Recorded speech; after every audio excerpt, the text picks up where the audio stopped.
Giila sa Department of Interior and Local Government kung DILG ang kadaugan ni Davao City Mayor-elect Rodrigo Duterte sa milabayng eleksyon.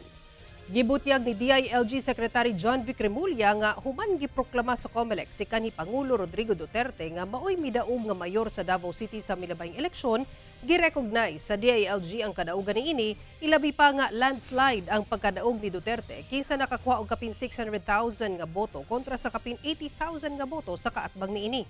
Sumala ni Remulla, makig-alayon ang DILG sa International Criminal Court o ICC, armahan ay ang himong pagpanumpa sa kanhi Pangulo sulod sa detention center niini sa The Hague sa the Netherlands. Ug samtang anaa pa sa kustudiya sa ICC ang kanhi Pangulo, ang midaog nga vice mayor nga mao ang anak niini nga si incumbent Mayor Sebastian Baste Duterte ang magsilbing acting mayor sa Davao City. We recognize the victory of former President FPRRD.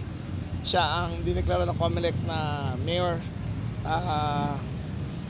Dinalaga siya, na-proclaim siya a day after elections. Overwhelming mandate.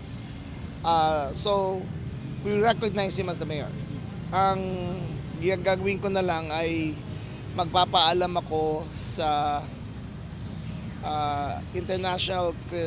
sa ICC kung pwede pumunta ang consul natin para makapag-oath siya.